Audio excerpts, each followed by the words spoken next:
Today we have another classic D&D monster that will whip your party all over the Underdark. When choosing a monster for your next campaign, don't leave the roper hanging. Welcome to the Blue Dragon Guild, a channel all about Dungeons and Dragons. I'm Baron. The roper is one of those weird monsters that I myself have kind of glossed over. In my mindset, it's always been like, the roper, yeah, I've seen that, done that. But when you really get down to it, the roper is awesome. The roper is a weird, predatory monster that mostly lives in the Underdark. That's absolutely not saying that they can't live elsewhere, so feel free to put them in the middle of a city. It might be fun. This monster is actually an evolved version of the Piercer monster. The roper have an excellent camouflage. They appear as a rock formation or like a cave formation, and this is noted in their false appearance ability. Another fun thing is these monsters can digest almost anything. A few things that they cannot digest are platinum, gemstones, and magic items. And all of these things can potentially be retrieved after you've slain the roper. So let's head over to page 261 of the monster manual and take a look at the stat block for the roper. These monsters have a fierce defense as well as a staggering offense. Coming in at a challenge rating of 5, the roper has an AC of 20.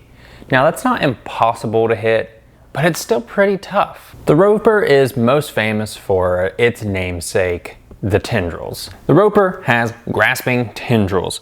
The roper can have up to 6 tendrils at a time, and each one can be attacked. They have an AC of 20, HP of 10. Now, the roper itself does not take damage whenever you attack its tendrils. It's very important to note. The roper also has the ability spider climb, so it can climb up walls, climb across ceilings.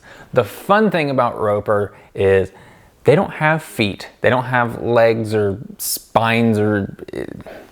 The fun thing about roper is they don't have feet. They have little silica that just right across, that was a creepy noise, that go right across the surface, and they're pretty, I mean, they have great camouflage, so they're pretty good hunters.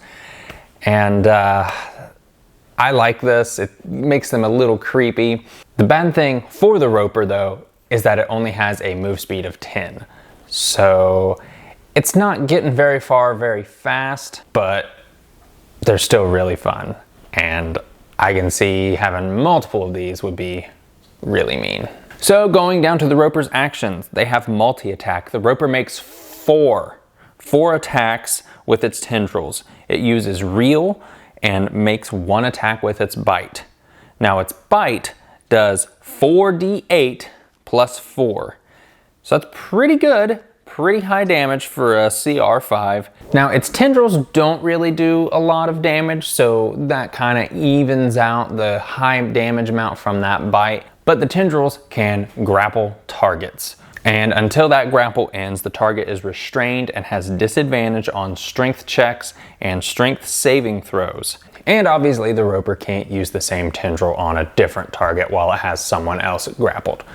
Kind of makes sense. And then we have the thing that really makes up for the roper's slow movement speed, its ability reel, which it just pulls a target that it grapples 25 feet towards it. So it's got some range. So it'll pull you in, bite you, and try to eat you. So that brings us to our next question. How would we use the roper in a game? Aside from the traditional ways of it being a monster that you encounter in the Underdark, which is perfectly fine, I had the idea thinking back to the things that they cannot digest. The party is hired by a group of merchants who went through this underground pass to cut some time off their journey. Well, while they're down there, they got attacked by some ropers. And they've been hired to go retrieve the lost item of the main merchant of the caravan. So now the party has to go on a killing spree of roper.